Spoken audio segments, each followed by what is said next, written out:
Ancaman kekeringan hingga kebakaran lahan melanda sejumlah wilayah di Bali, menyusul tibanya musim kemarau dan fenomena El Nino. Tercatat, beberapa kabupaten sudah kesulitan air bersih, dan beberapa lahan hutan serta sawah juga mengalami kebakaran akibat kekeringan. Di Jembrane, krisis air meluas hingga ke Banjarmundo Kelot, Desa Berangbang, Kecamatan Negara. Sejumlah warga di Banjarmundo Kendung Kelot sejak sepekan ini kesulitan air bersih yang sebelumnya mereka dapatkan dari sumber air di dataran tinggi. Bak-bak penampungan air dari pipa swadaya kosong dan warga kesulitan mendapatkan air bersih. Beberapa terpaksa mencari ke sungai atau sumber air lainnya yang berada jauh dari pemukiman untuk keperluan sehari-hari. Wilayah Desa Berangbang, Kecamatan Negara, masuk salah satu wilayah yang berpotensi terdampak kekeringan. Dari data BPBD Jembrane, di wilayah Banjarmundo Kendung Kelot, terdapat 276 keluarga yang berpotensi terdampak krisis air bersih di musim kemarau.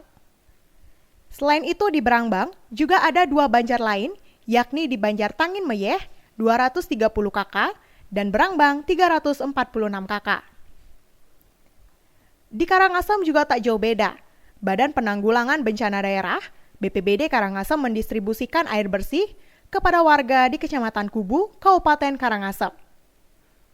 Penyaluran air ini dilakukan karena warga setempat mulai mengalami krisis air bersih saat memasuki musim kemarau ini. Belakangan, di Karangasem juga terjadi kebakaran lahan kering di wilayah Kubu.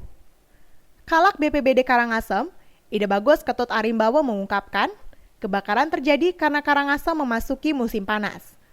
Kebakaran lahan juga terjadi di kawasan Kintamani Bangli. Kebakaran hutan terakhir terjadi pada 4 September.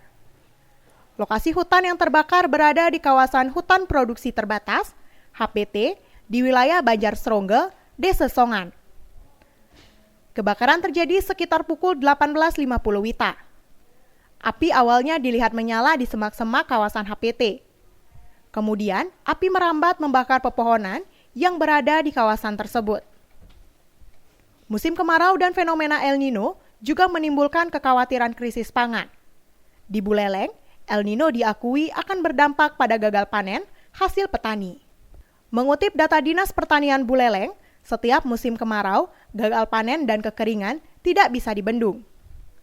Namun, luasan gagal panen dari 3 tahun terakhir masih berfluktuatif. Seperti pada 2020, dari luasan tanam 20.109 hektar, seluas 53,20 hektar mengalami kekeringan dan gagal panen.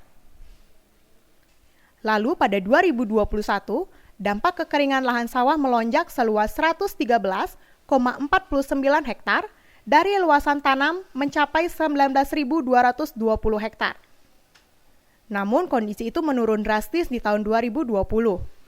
Hanya 28,20 hektar dari total luasan tanam 18.390 hektar. Sementara di 2023, belum ada laporan dari subak-subak yang ada di Buleleng. Tim BP.